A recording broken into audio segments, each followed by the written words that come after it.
Sí, Sí, ¿se está viendo? Colócalo a pantalla completa. ya, voy un segundito.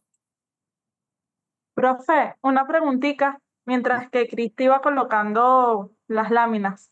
¿No? El pareo sería de tálamo, ¿verdad? Como había dicho anteriormente. Oye, no, lo montamos por tálamo, no sé, no podemos poner, no, es que el martes es muy tarde, ya debería estar montado todo eso, porque el examen posiblemente va a ser igual escrito por el tema plagio, pero con el tema de microbiología este, hay que tomar otras medidas.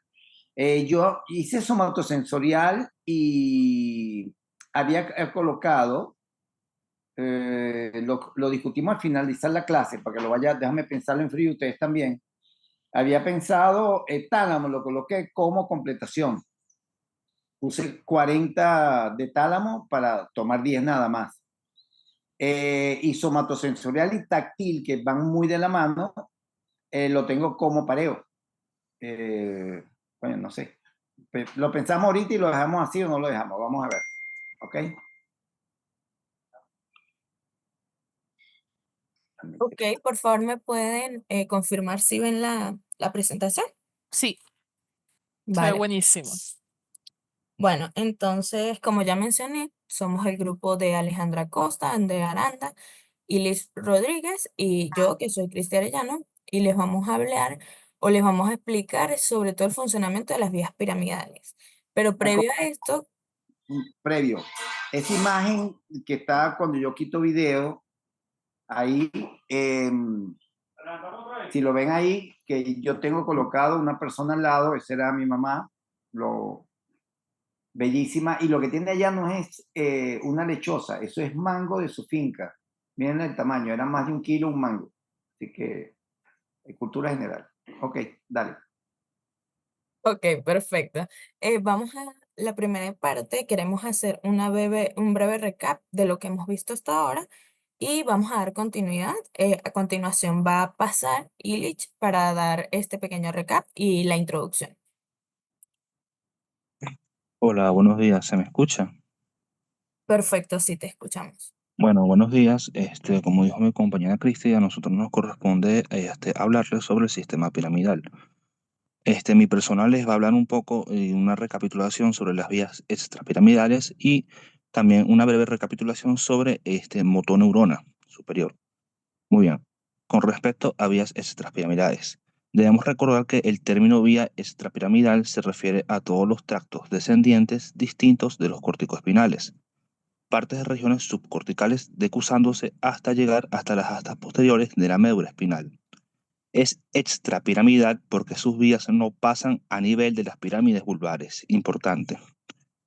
Debemos recordar que su función es inhibir el impulso para la ejecución de movimientos involuntarios. Siguiente, por favor.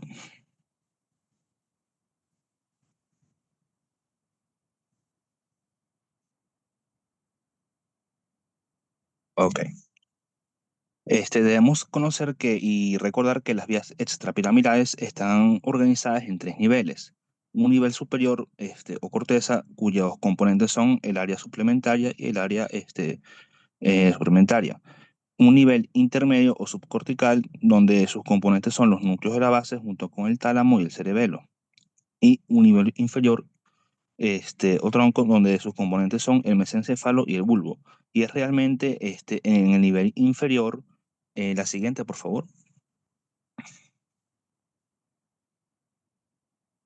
Gracias. Es realmente en el nivel inferior donde se forman todas estas tractos que conforman la vía extrapiramidal, que como podemos ver es el tracto rubroespinal, tracto vestíbuloespinal, tracto olivoespinal, tracto tectoespinal y tracto reticuloespinal, los cuales vamos a mencionar un poco a continuación. La siguiente, por favor.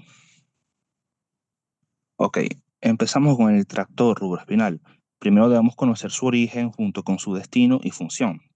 Ok, debemos conocer y recordar que este tracto está formado por el núcleo rojo, el cual debemos recordar que se encuentra en el techo del mesencéfalo, a nivel del colículo superior. Los axones de las neuronas de este núcleo rojo cruzan la línea media a nivel del mismo núcleo rojo y descienden como fascículo rubroespinal. a lo largo del puente mesencéfalo y médula oblongada para entrar en el cordón blanco lateral de la médula espinal, aquí como podemos ver en las imágenes. Ok, siguiendo con el destino neural del tracto rubroespinal. Debemos conocer que este constituye una vía indirecta mediante la cual la corteza cerebral y el cerebelo influyen en la actividad de las motoneuronas alfa y gamma de la médula espinal. Es decir, estos ejercen una función indirecta en las motoneuronas alfa y gamma. Con respecto a la función de dicho tracto, dicho fascículo facilita la actividad de los músculos flexores e inhibe la actividad de los músculos extensores o inhibitorios. La siguiente, por favor. Muy bien. Seguimos con el tracto vestíbulo espinal. Con respecto a su origen, debemos recordar que los núcleos vestibulares se encuentran situados en el puente y médula oblongada, por debajo del piso del cuarto ventrículo. Este tracto, el vestíbulo espinal, está formado por los axones de las neuronas del núcleo vestibular lateral. Dicho fascículo desciende sin cruzar la médula oblongada y médula espinal en el cordón blanco anterior y sus fibras interactúan y hacen sinapsis con las neuronas internuciales del cordón gris del anterior de la médula espinal, aquí como podemos observar en la imagen. Con respecto a la función de este tracto vestíbulo espinal, debemos recordar que por medio de este fascículo, el oído interno y el cerebelo facilitan la actividad de los músculos extensores e inhiben la actividad de los músculos flexores en asociación con la conservación del equilibrio, es decir, bastante similar al tracto anteriormente visto. Siguiente, por favor. Ok, seguimos con el tracto tectoespinal. Ok, como siempre vamos a su origen. Debemos recordar que se origina de las células nerviosas del colículo superior del mesencéfalo. La mayoría de las fibras cruzan la línea media, poco después de su origen, y descienden mediante el tronco del encéfalo, cerca del fascículo longitudinal medial. Dicho tracto, es decir, el tecto espinal, desciende mediante la columna blanca anterior cerca de la fisura media anterior. La mayoría de las fibras terminan en la columna gris anterior de los segmentos cervicales de la médula espinal, haciendo sinapsis con las neuronas internunciales, bien como lo esquematiza el dibujo, lo intenta esquematizar. Siguiendo con la función del dicho tracto tectoespinal, debemos recordar que está vinculado a los movimientos posturales reflejos, en respuesta a estímulos visuales. Las fibras asociativas con las neuronas simpáticas en la columna gris lateral están relacionadas con el reflejo de dilatación pupilar en respuesta a la oscuridad. Muy bien. Seguimos con el tracto reticuloespinal. La siguiente, por favor. Muy bien. Como bien su nombre lo indica, su origen es en la formación reticular. Y un punto importante a destacar, en este tracto son las fibras reticulares que lo conforman. Las fibras reticuloespinales provenientes del puente van a descender por la columna blanca anterior, mientras que las que vienen del bulbo raquídeo van a descender por las columnas blancas laterales. Ambas fibras van a entrar por las columnas grises anteriores de la médula espinal. Estos tractos incluyen movimientos voluntarios en la actividad refleja. Actualmente se cree, según investigaciones que se han hecho, se cree que las fibras reticuloespinales incluyen fibras autónomas descendientes y por ende los tractos reticuloespinales proporcionan una vía al hipotálamo por la cual controla las eferencias simpáticas y eferencias parasimpáticas sacras, como bien lo intenta esquematizar el dibujo. Muy bien. También debemos recordar que la función de dicho tracto es facilitar o inhibir la actividad de las motoneuronas alfa y gamma de las columnas grises anteriores. Como ya mencionamos, puede excitar o inhibir la actividad voluntaria o actividad refleja. Muy bien. Ya culminando, mencionado todos los tractos junto con su origen y función, vamos a dar un breve repaso sobre la motoneurona superior. Debemos recordar, primero que nada, su definición. Esta neurona se encuentra en la corteza motora primaria, la cual comprende el área 4 de Brodmann, junto con la corteza premotoria, la cual comprende el área 6 de Brodmann, junto con la corteza somatosensorial primaria y secundaria, las cuales comprende las áreas 1, 2 y 3 de Brodmann. Los axones de estas neuronas forman la vía córtico-vulvar y córtico-espinal. La primera termina en los núcleos de los nervios craneales del puente y médula oblongada, y la segunda en las neuronas de las astas anteriores de la médula espinal. Hacen sinapsis con las motoneuronas inferiores. Siguiente, por favor. Muy bien. Recordar un poco sobre la vía anatómica o su recorrido. Debemos saber que la primera neurona de la vía motora o de la motoneurona viene del área 4 de Brodmann, como mencionamos anteriormente. Este axón desciende por la cápsula interna de la sustancia blanca hacia el pedúnculo cerebral. Luego ingresa a la porción basilar de la protuberancia y finalmente en la parte anterior del bulbo.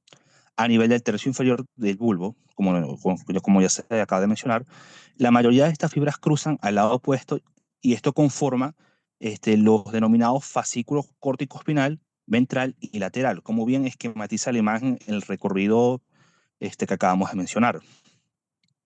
Muy bien. Ya culminando con este punto, voy a hablarles de manera muy superficial sobre las generalidades del sistema piramidal, ya que esto se va a tocar a más profundidad más adelante. Bueno, debemos conocer que estos transmiten señales desde el cerebro hasta las motoneuronas inferiores, en la médula espinal o tronco encefálico. También debemos saber que estos controlan la actividad de las motoneuronas inferiores, que a su vez inervan directamente los músculos esqueléticos y también participan en la planificación, iniciación y modulación del movimiento. Ya culminado mi punto, le corresponde a mi compañera Cristi seguir. Ok, ahora bien, vamos a hablar de cómo se inicia el movimiento. Y como ya hemos dicho, para aclarar, ¿me escuchan bien todos? Sí. Ok, perfecto. Bueno, entonces, como bien estamos hablando, el sistema piramidal va a ser esa conexión, por decirlo de alguna forma, sin atajos que voy a tener entre corteza y médula espinal. Pero ¿cómo inicia este trámite o este intercambio? Vamos a empezar en la corteza motora, que como ya lo hemos dicho con anterioridad, vamos a tener una corteza motora primaria, suplementaria y premotora. Que esto no indica que el movimiento va a basarse solo en la funcionalidad de estas. Van a ver, más adelante lo voy a explicar, como además de la corteza motora primaria y las áreas secundarias de la corteza motora primaria, de la corteza motora, perdón, que en este caso serían suplementaria y premotora, voy a tener adicionalmente la intervención del sistema somatosensorial, del sistema límbico, de todos estos campos que me van a ayudar, que forman parte de la corteza, que no son exclusivamente motores, pero que van a correlacionar lo que voy a generar como un movimiento, ¿sí? Para esto voy a tener que recordamos un poco de lo que ha sido corteza. Tenemos una porción de la corteza que forma parte de motor, la cual se encuentra en el lóbulo frontal, que si recortamos una de las mnemotécnicas que nos hacía el profesor, era que hacía referencia a que está en el lóbulo frontal de fuerza, está delimitada en la parte posterior por el giro de Rolando. Vamos a tener por la parte inferior el de Silvio y en la parte superior el longitudinal, que van a delimitar este espacio. Se encuentran en el área posterior de este lóbulo frontal y van a estar correlacionadas. Voy a tener que, según la delimitación de Brodmann, que recordamos es una que usamos, voy a tener el área motora primaria, la cual va a ser por el área 4, y voy a tener mi suplementaria y mi motora,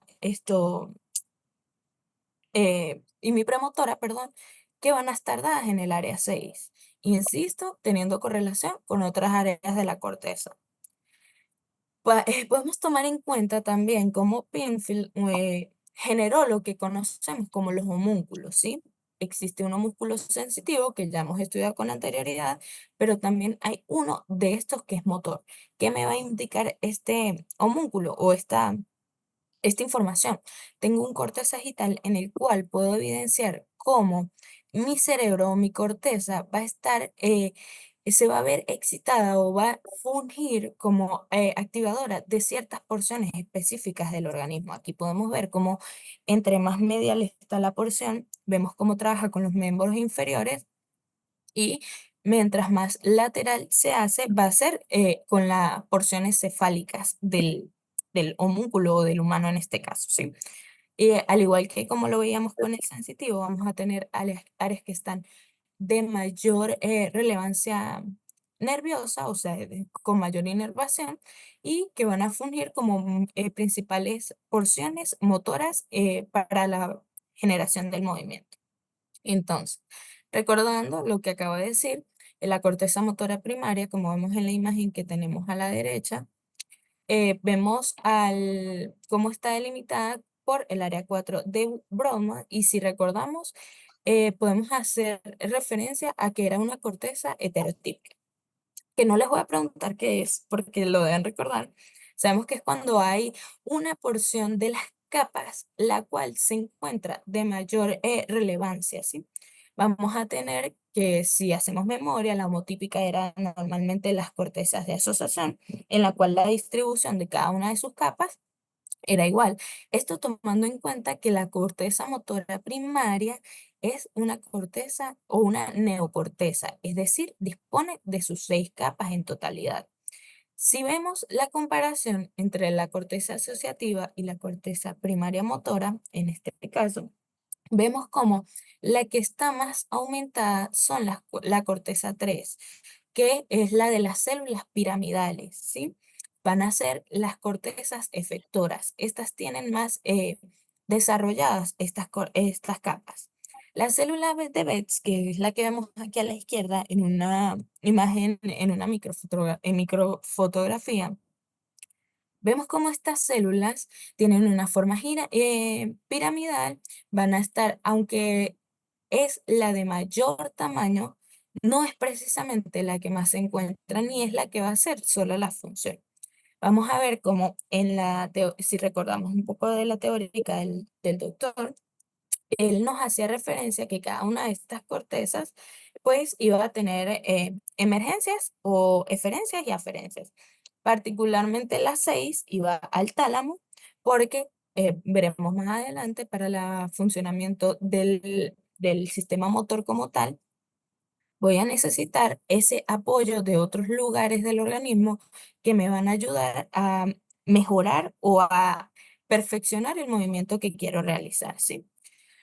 ¿Qué pasa? Para generar el movimiento, como lo hemos visto a lo largo de toda la materia, necesito de unos mensajeros, de unas personas que tomen la señal que quiero emitir y la lleven a un punto de control o la lleven a un punto de desarrollo, ¿sí?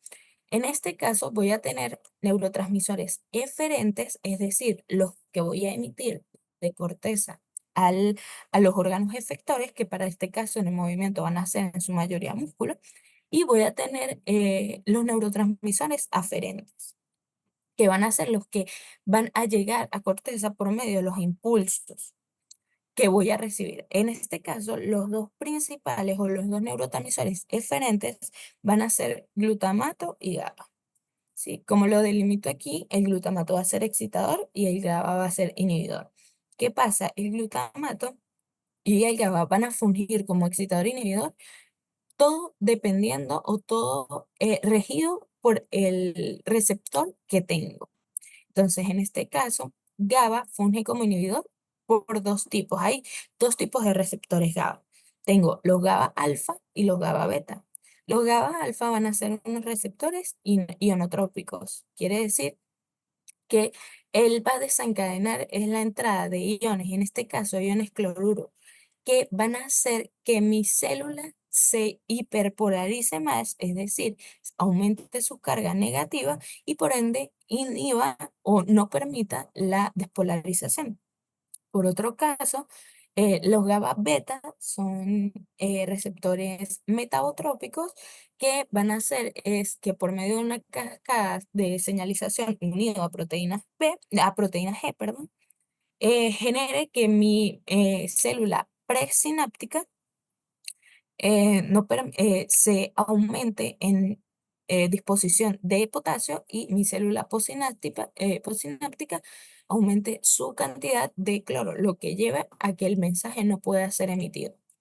Por otro lado, tengo mis neurotransmisores de aferencia, en los cuales voy a ver de igual manera las células glutaminérgicas y la GABAergica, que van a ser las que vienen de corteza, y voy a tener adicional, alguien prendió el micrófono y está, no sé.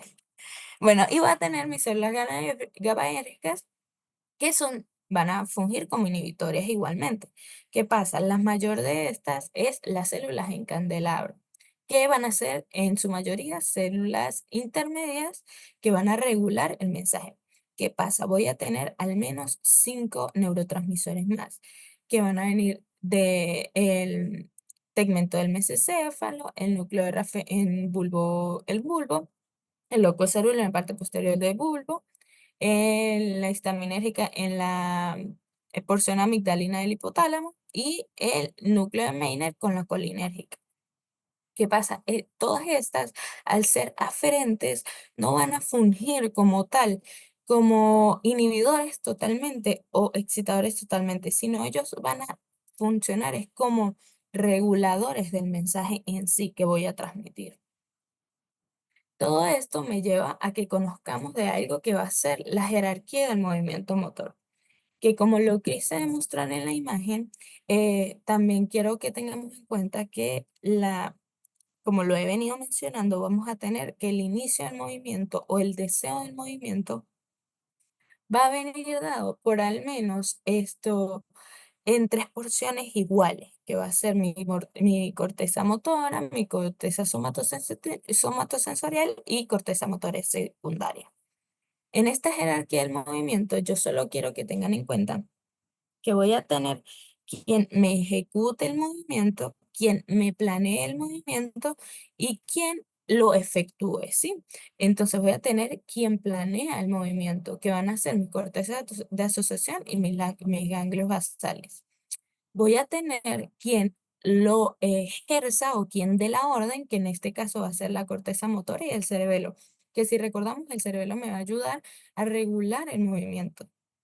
Y finalmente voy a tener quien lo ejerce, que en este caso no es como tal la célula, sino va a ser la motoneurona inferior, que vamos a encontrarlo en el tronco encefálico y médula espinal. Y voy a tener algunas referencias como parte de la corteza motora primaria. Esta va a venir dada porque va a tener aferencias tanto de la somatosensorial, ya que muchas de nuestras respuestas a estímulos efectores viene por estímulos de aferencia, ¿sí? Y voy a tener también como la corteza premotora y la corteza suplementaria van a fungir dentro de la octava o van a emitir aferencias. Quiero que tengamos en cuenta que en nuestra corteza premotora vamos a tener una porción anterior y una porción posterior. Ellas me van a emitir el deseo de generar el movimiento. La corteza motora anterior me va a generar una imagen motora, que es como la imagen o la visualización de lo que yo quiero realizar. Y la porción posterior, por su parte, lo que me va a dar es la información de qué necesito para ejecutar ese movimiento. Toda esta aferencia va a llegar a la corteza motora principal o primaria en este caso, que va a ser la que dice, ok, quiero mover un vaso, necesito mi brazo, mi codo, los músculos de la mano para poder hacer el movimiento, y es lo que organiza, emite y envía. Vamos a tener también referencias que vienen del tálamo, del núcleo ventral lateral y áreas sensoriales que vienen del ventral posterior medial y ventral posterior lateral. De igual manera, voy a tener eferencias, es decir, que se emiten de la corteza a otras porciones del cuerpo, y en este caso van a ser las que emitan las vías piramidales y extrapiramidales, ¿sí? Principalmente las piramidales, que van a ser córtico vulvar o córtico nuclear y córtico espinal. De igual manera va a tener el córtico rubral, el córtico tectorial, córtico pontino, que en este caso se va al cerebelo, y así. A continuación, vamos a continuar con las aferencias de la corteza motora secundaria. Bien, continuando entonces, como ya se ha mencionado anteriormente, también vamos a tener lo que sería una corteza motora suplementaria y esta también va a tener lo que serían aferencias y eferencias. Dentro de las aferencias vamos a tener que van a estar o vienen dadas por lo que serían los núcleos o el núcleo ventral lateral del tálamo, que sería el estriatal. Y también vamos a tener entonces una relación con lo que serían los núcleos ventral del tálamo y el ventral posterolateral. ¿Recuerdan ustedes cuáles son las funciones que tienen más o menos estos núcleos? Si alguno, pueden prender el micrófono, si los recuerdan. Bueno, el ventral lateral del tálamo, como lo podemos recordar, este influye en lo que sería la actividad de la corteza motora y el ventral posterolateral viene dándonos lo que sería la sensibilidad del tronco y de las extremidades, como hemos visto en los temas de somatosensorial. Acuérdense, Eh, disculpa, acuérdense una cosa importante. Hay dos núcleos que se llaman núcleos motores del tálamo, porque son los Ok. núcleos de relevo para la actividad cortical motora, ¿ok? El anteroventral y el lateroventral. El que tú mencionaste de último, el posteroventrolateral, se encarga de toda la sensibilidad del cuello hacia abajo, y el posteroventromedial o trigeminal, toda lo que es la sensibilidad hacia la parte superior. Correcto. Tenganlo pendiente porque eso creo que va a salir. Ok. Bueno, el siguiente, por favor. Ok, entonces como también les mencionaba, lo que sería la corteza motora suplementaria también va a tener eferencias, dentro de las cuales tenemos lo que sería las córtico-espinal, las córtico-nuclear, córtico-reticular o la formación reticular y las córtico-estrial y córtico-corticales. Esto quiere decir que va a haber una comunicación entre las distintas cortezas, bien sea la corteza motora primaria, la complementaria, la parte posterior de lo que sería la corteza parietal, la somatosensorial primaria y la premotora. Y bueno, lo que sería la corteza complementaria, entonces va a tener una función de coordinación bilateral y movimientos complejos y secuenciales. Siguiente, por favor.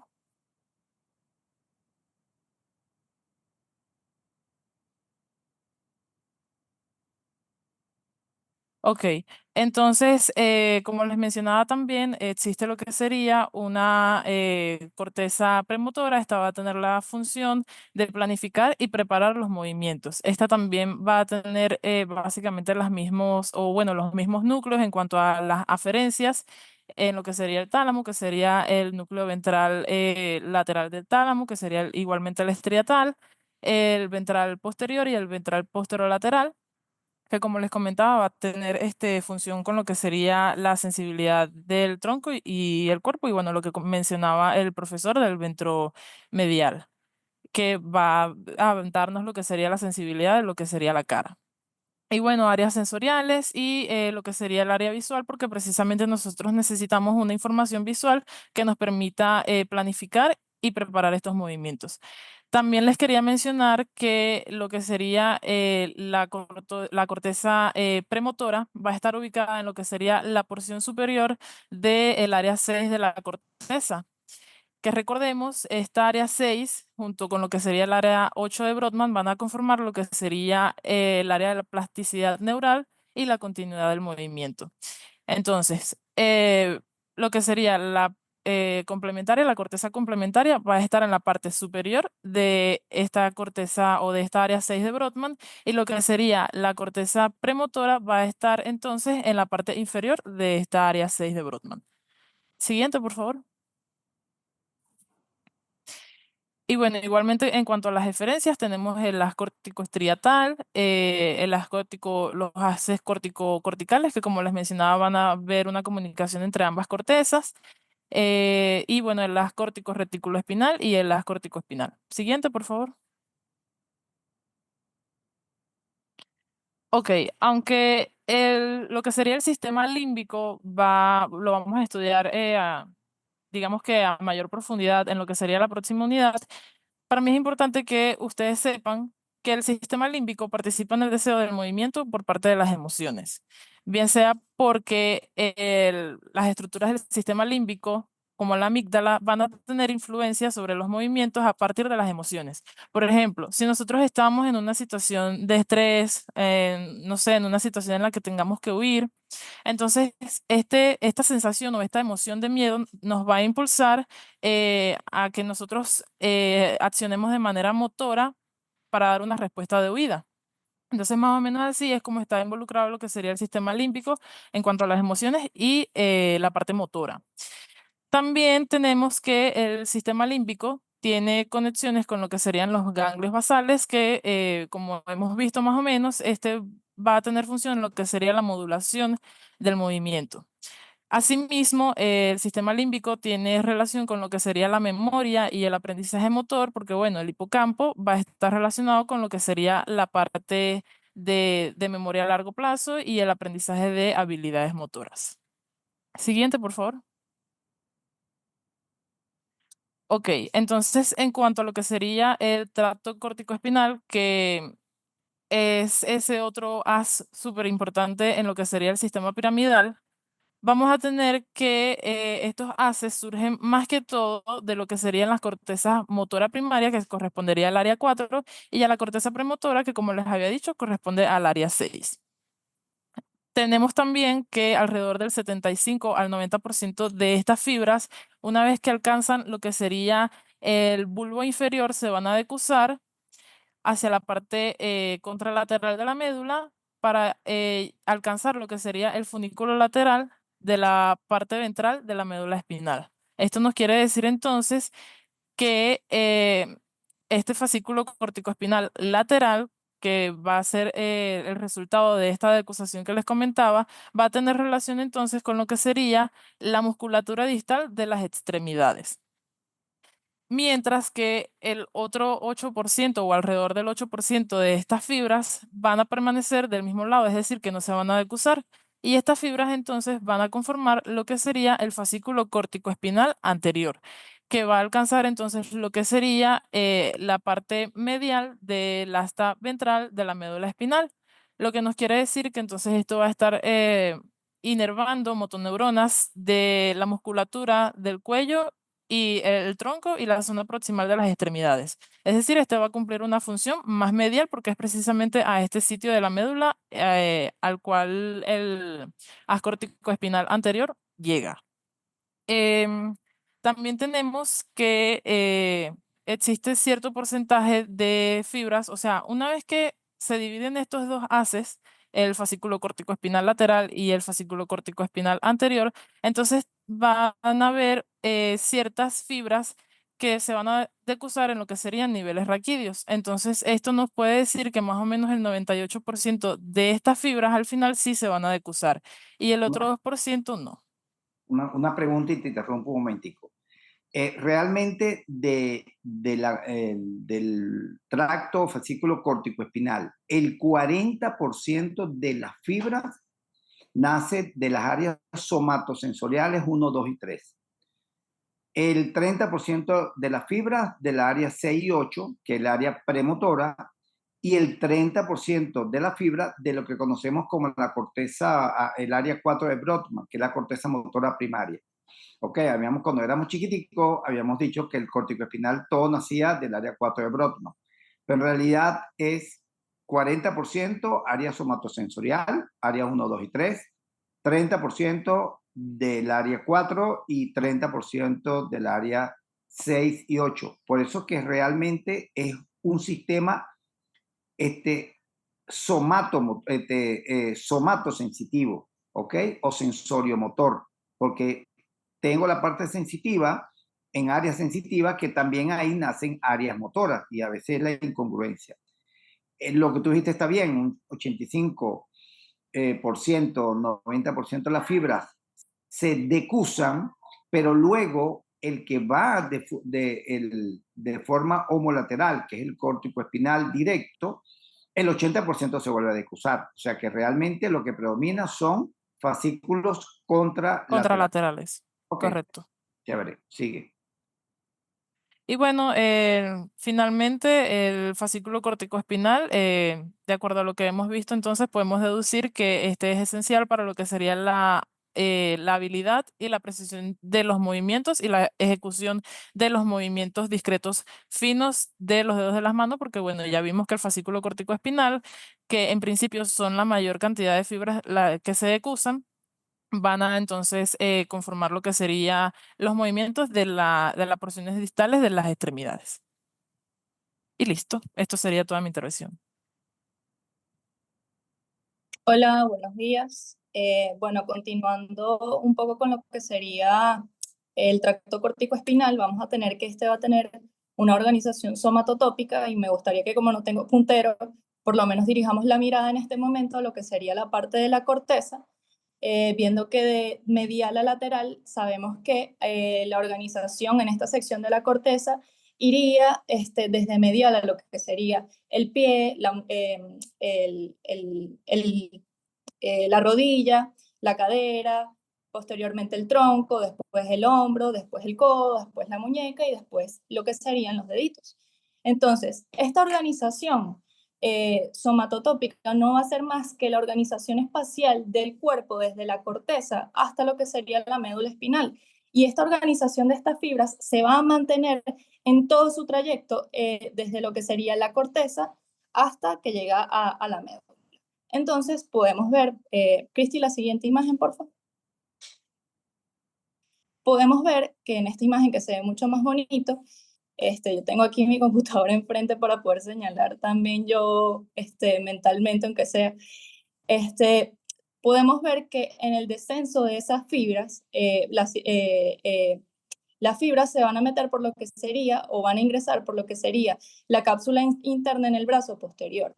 Entonces, esas fibras van a mantener un orden igualito desde que empezaron la corteza, de medial a lateral. Cuando descienden o siguen descendiendo a lo que sería el mesencéfalo, van a ingresar a lo que sería el pie peduncular o los pies pedunculares.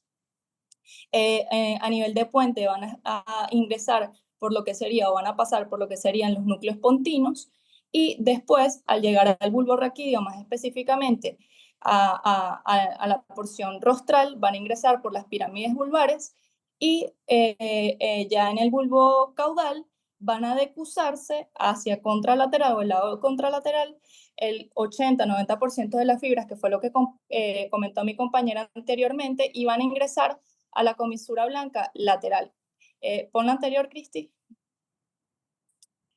Una vez en la comisura blanca lateral, vamos a observar que van a mantener igual estas fibras su organización somatotópica. Fíjense que de medial a lateral vamos a tener fibras cervicales, torácicas, lumbares y sacras, y que posteriormente van a ingresar a lo que sería la columna, a la esta blanca anterior, disculpen, para inervar lo que serían los músculos, más específicamente a los que estarían en la región distal para los movimientos finos de lo que serían los dedos.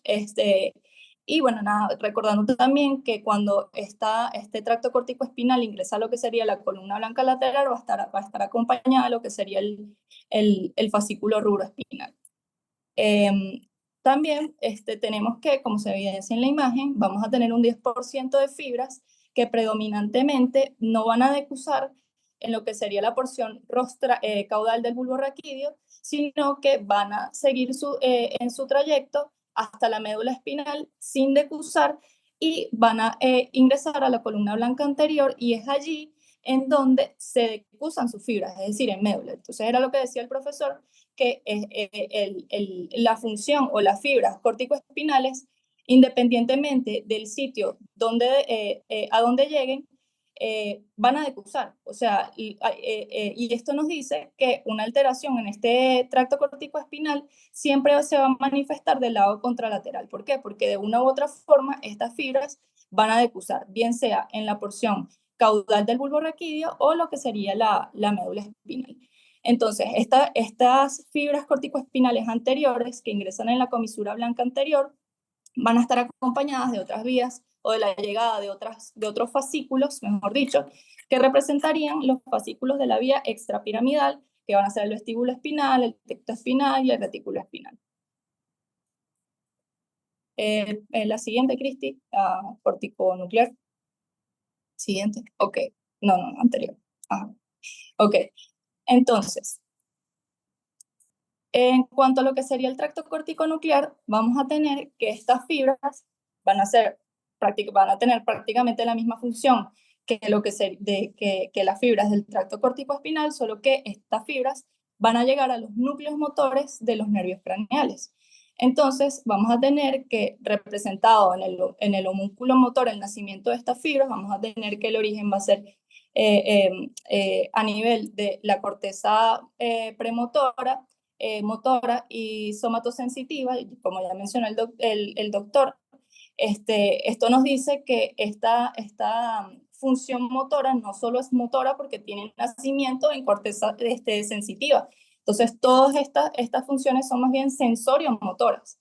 Entonces, también se mantiene la organización somatotópica desde el inicio en corteza a nivel de la quinta capa de la corteza, cuyo origen de los cuerpos celulares va a estar en la quinta capa, lo que serían las células de Betz, y estas fibras van a descender por la cápsula interna a nivel de la rodilla, aunque hay bibliografías que dicen que también es por el brazo posterior, y van a descender a lo que sería el mesencéfalo para hacer sinapsis con los núcleos 3 y 4 en el puente, para hacer sinapsis con el trigémino o con el núcleo motor del trigémino, con el abducens y con el facial, y ya llegando a lo que sería bulbo raquídeo, va a hacer sinapsis en el núcleo ambiguo, que va a ser el núcleo que le va a proporcionar el componente motor a lo que sería el glosofaringeo, el vago, el accesorio.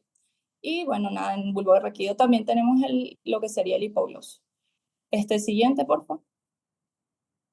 Ok, ya aquí hablando un poquito más específicamente de la sinapsis de estas fibras corticonucleares a nivel de lo que sería mesencéfalo, esta imagen que tengo aquí es simplemente una imagen referencial, ok, porque sabemos que el núcleo 3 está a nivel de colículo superior y el núcleo 4 está a nivel del colículo inferior. Esto es nada más una imagen de referencia. Ok, vamos a tener que a nivel de colículo inferior, como se ve aquí en este nivel, vamos a tener el nervio oculomotor, que como bien explicaron en el seminario anterior, las fibras corticonucleares al hacer sinapsis con este núcleo oculomotor, básicamente lo que van a proporcionarle a este nervio craneal es su componente motor, que básicamente es la contracción de los músculos que él inerva, el recto superior, medial, inferior y el oblicuo inferior. Descendiendo un poco más, vamos a tener lo que sería el nervio troclear a nivel del colículo inferior, del colículo inferior, sí, y a estas fibras corticonucleares al hacer sinapsis con este núcleo troclear, básicamente lo que me van a favorecer es que el nervio troclear pueda tener su componente motor para poder inervar o contraer lo que sería el oblicuo superior, que como bien explicaron en la exposición anterior, lo que va a hacer es inducir lo que sería la intorsión del globo ocular. Ok, en cuanto a la siguiente, por favor. Es que estoy pasando yo aquí también y... Ok, en cuanto a lo que sería el tracto corticonuclear, vamos a tener que ya a nivel de puente, vamos a tener que en la unión pontomesencefálica va a estar ubicado lo que sería el núcleo motor del trigémino, ¿ok? Este núcleo motor del trigémino, al recibir estas fibras corticonucleares, van a tener evidentemente el componente motor que va a emerger, ¿ok? Como la rama B3, ¿ok? Y esta rama B3, bueno, no emerge el trigémino y después se divide en B1, B2 y B3, ¿ok?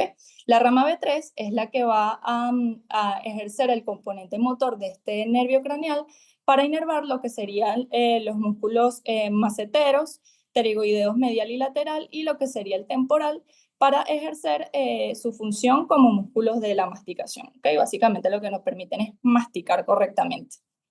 Ya a nivel de lo que sería el colículo facial en el puente, vamos a tener el abducens y el nervio facial. Cuando estas fibras corticonucleares hacen sinapsis en el nervio del abducens, básicamente le van a otorgar su componente motor, que de hecho es el único que tiene, para poder, para que éste pueda ejercer su función de abducción, ya que controla el recto lateral.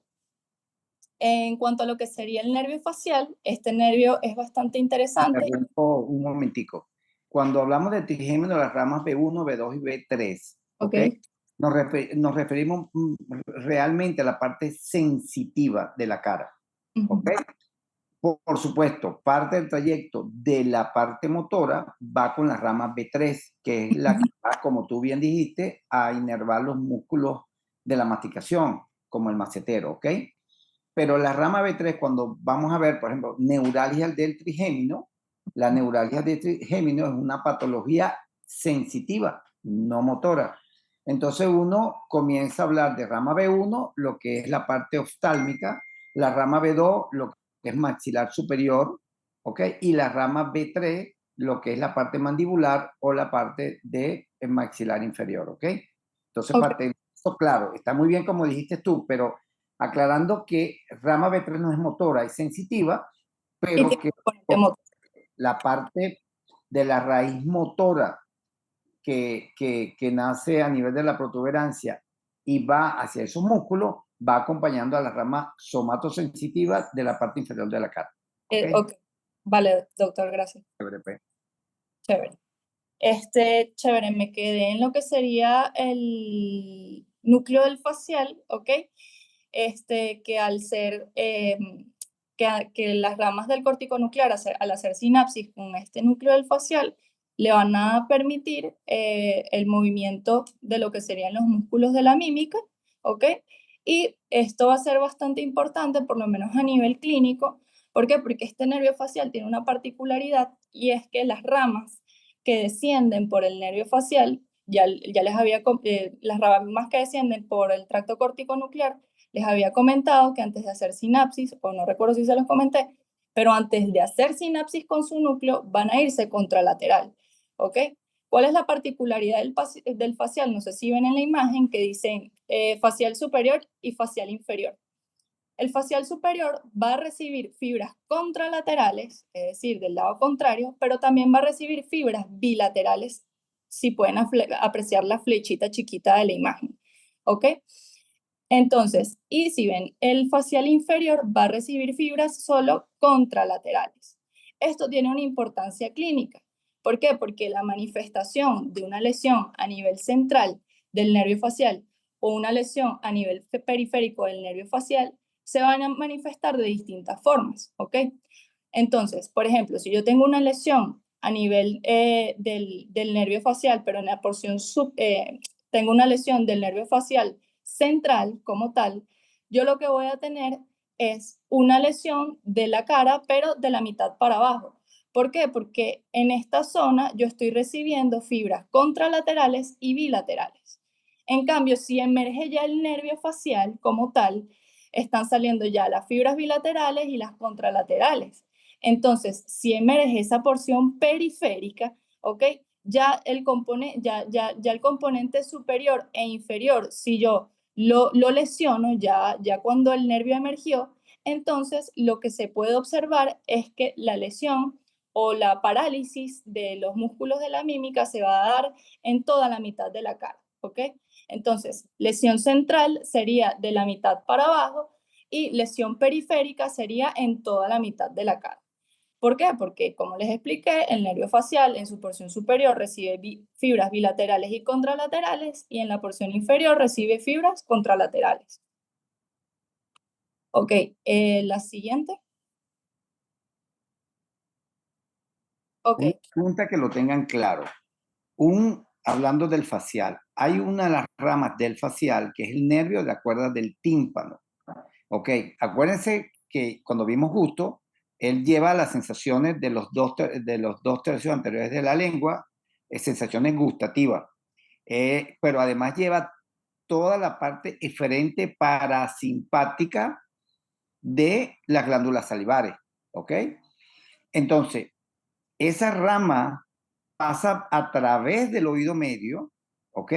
Y va a lo que ustedes vieron en el primer año, que era el agujero petrotimpánico, ¿no? Bueno, él va a entrar por ahí y esa es la razón por la cual cuando hay una parálisis facial, el paciente se puede quejar, entre otras cosas, de un dolor de oído o que pasa con mucha frecuencia. Por ejemplo, esos pacientes que tienen, por ejemplo, parálisis facial o tienen una infección, por ejemplo, por herpes zóster. El prodromo, los días antes, el paciente va a consultar con ustedes por un dolor de oído, pero no veo absolutamente más nada. Eso puede eventualmente afectar días después y el paciente ir a la consulta 2 o 3 días después con una parálisis facial, pero empezó con un dolor de oído. O sea, para que lo tengan pendiente, que es bueno conocer anatómicamente el recorrido del facial, porque son patologías que usted lo van a ver prácticamente a diario. Ok, sigamos. Gracias, doctor. Ok, ya lo pasaste aquí, ok, lo tengo aquí. Ok, ya a nivel de lo que sería el bulbo raquídeo, vamos a tener glosofaringeo, vago, espinal e hipogloso. Y vamos a tener que lo que sería el glosofaringeo, el vago y el espinal van a tener su componente motor gracias al núcleo ambiguo, ¿ok?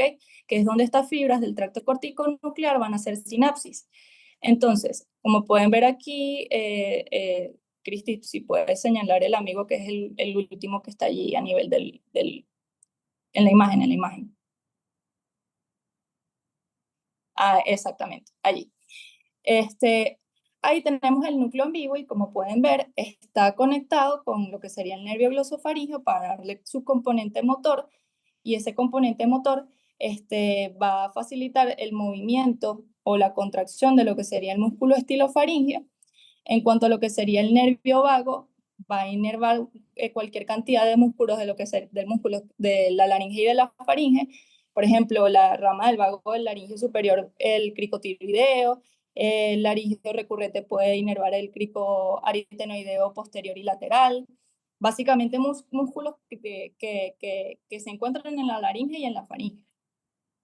En cuanto al espinal accesorio, vamos a tener que este tiene un componente vulvar o a nivel de bulbo raquídeo y va a tener un componente a nivel cervical. Y básicamente este nervio se va a encargar de lo que sería la inervación de los músculos de la región cervical. La siguiente, por favor. Por último, tenemos el hipogloso, cuyas ramas cuyo tracto corticonuclear va a hacer sinapsis en lo que sería en su núcleo, y este núcleo o este nervio craneal lo que va a hacer es inervar lo que serían los músculos de la lengua. La siguiente. Ok, ahorita vamos a hablar del síndrome de motoneurona superior. Básicamente no es más que un conjunto de signos y síntomas neurológicos que resultan del daño de las vías motoras descendentes. Cuando me refiero a vías motoras descendentes es que pueden haber signos piramidales y extrapiramidales.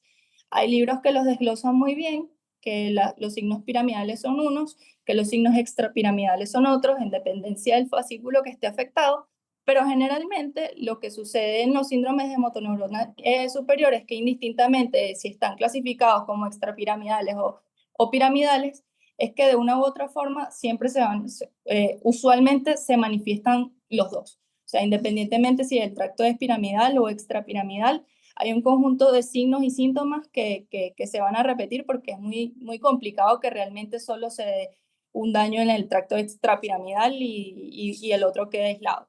Entonces, todos estos signos y síntomas se agrupan en un gran grupo de signos y síntomas. Entonces, entre ellos vamos a tener la parálisis espástica, hiperreflexia, hipertonía y Babinski positivo, que ya vamos a explicar realmente por qué. No es simplemente decir que hay hiperreflexia, hipertonía y entonces motoneurona inferior es el antónimo y es hipotonía e hiporreflexia, por ejemplo, o arreflexia. Cristi, la siguiente, por favor.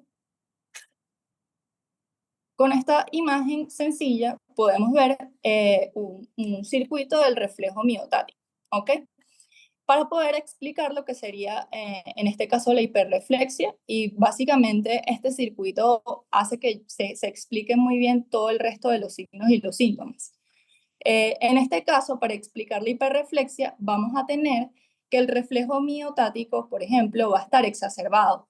Entonces vamos a tener que ante un estímulo mínimo, el uso muscular o un estiramiento mínimo, mejor dicho, que realmente es lo que detecta el uso muscular, se va a emitir esa información por las fibras 1A si es estiramiento dinámico, o las fibras tipo 2 si es estiramiento estático, y van a hacer sinapsis en lo que sería el asta ventral de la médula espinal, con lo que sería la motoneurona alfa, que va a inervar lo que serían las fibras extrafusales para producir contracción ante ese estímulo de estiramiento. Todo bien hasta allí, ese es el reflejo miotático que todos conocemos. ¿Qué pasa? Aquí tengo las fibras descendentes, si las puedes señalar, Cristi, por favor. Me perturba no tener puntero. Ok, aquí tengo las fibras descendentes que van a ser. Esas fibras descendentes van a ser las fibras corticoespinales, que básicamente van a ejercer una función inhibitoria o más bien reguladora sobre este circuito, ¿ok? Ahora, como yo no tengo una influencia reguladora o inhibitoria sobre este circuito, ¿qué va a pasar con el circuito? Va a estar exacerbado y ya no va a funcionar como un circuito de lazo cerrado que sea controlado por un nivel jerárquico superior, sino que ahora se va a comportar como un circuito de lazo abierto porque no tengo quien me lo regule. Entonces, ante un mínimo estiramiento, el músculo va a permanecer contraído. ¿Por qué? Porque no tengo quien me lo regule.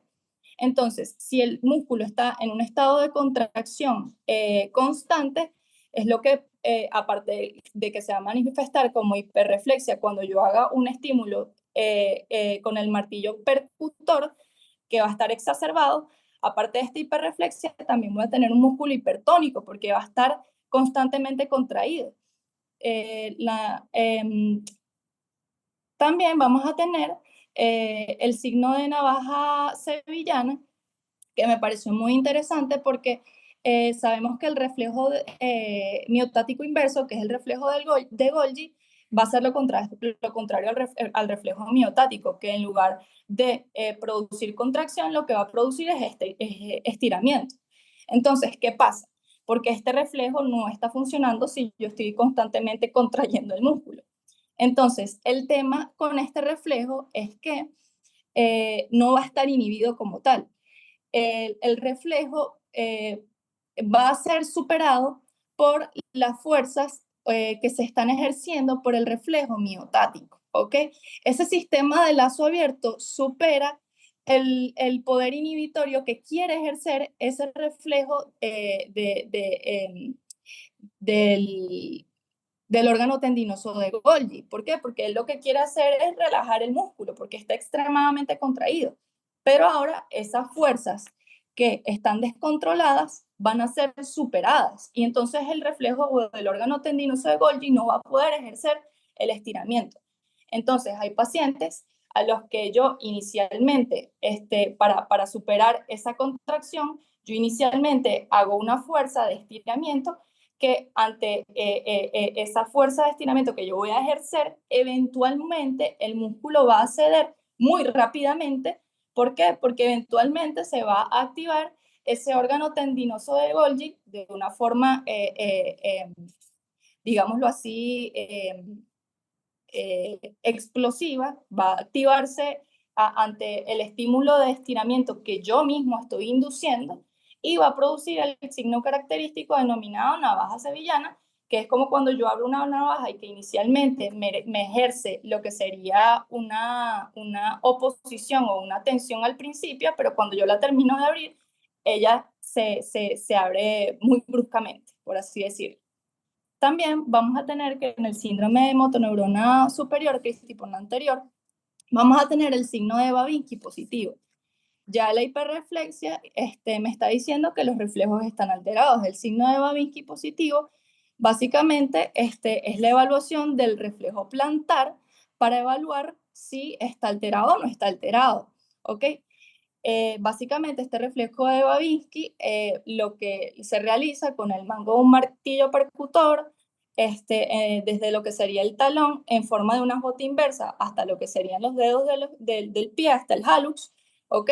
Y básicamente deberías darme un reflejo plantar, la respuesta debería ser lo que sería la flexión de los deditos, ¿ok? Esa sería una respuesta normal.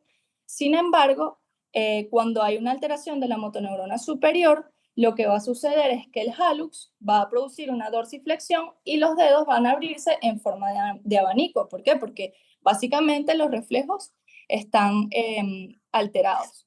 Y bueno, tenemos la parálisis espástica, que básicamente es una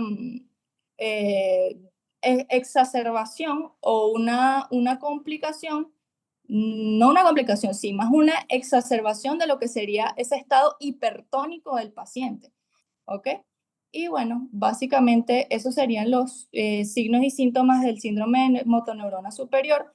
Me parece que es bastante sencillo entenderlo si entendemos bien cómo funcionan los reflejos, el reflejo miotático, porque no puedo producir un estiramiento si tengo un órgano tendinoso de Golgi, porque el músculo se suelta tan rápidamente cuando yo le hago un estiramiento. Conociendo bien lo que sería este reflejo miotático y la función inhibitoria y reguladora de las vías corticoespinales, puede entender bien por qué se dan estos signos y estos síntomas. Y bueno, básicamente eso es todo nuestro seminario. Ok, una cosa importante con el síndrome de neurona, estuvo muy bien. El síndrome de neurona motora superior lo que refleja es que tanto los reflejos, vale la redundancia, como el tono muscular son circuitos locales. Entonces, esos circuitos locales están regulados por circuitos superiores, ¿ok? Como es la neurona motora superior. Entonces, al no haber una regulación superior, por supuesto, lleva como consecuencia que los circuitos locales que comanda la neurona inferior van a estar sin regulación, y entonces van a estar más bien excitados o hiperexcitados permanentemente. Eso, como lo dijo la expositora, eso refleja, eso demuestra, como dijo Andrea, que entonces voy a tener un aumento del reflejo y un aumento del tono porque no hay control, no hay regulación. Otra cosa importante, el síndrome de Babinski es patológico en un adulto o en un adolescente, pero en los niños el síndrome de Babinski es normal que se consigan porque todavía está en la fase de mielinización. Como todavía tengo un proceso de mielinización que al final se viene terminando más o menos al año y medio del nacimiento, entonces esas primeras etapas de inmadurez, llamémoslo así, del sistema nervioso, trae como consecuencia que aparezcan reflejos que en los niños son normales, pero que en los adultos no, ¿ok? Entonces un Babinski en un recién nacido es normal que se consiga, pero un Babinski en un paciente ya después de los 2 años, 3 años de edad, ya es patológico. Bueno, buenísimo, jóvenes. Con la delegada, con Nicole, me dicen, yo dentro de un rato salgo y en la tarde termino el examen. Yo tengo completación, tálamo, y tengo eh, como lo dije antes, somatosensorial y táctil, que van muy de la mano en el pareo. Lo puedo hacer, lo puedo cambiar. El cambio tarda más o menos unos 10 segundos. Me avisan. Bueno, feliz sábado. Nos vemos mañana a las 7:30. Hasta luego, doctor. Muchísimas gracias. Feliz día. Chao, Hasta igual. luego, doctor. Gracias. Hasta luego.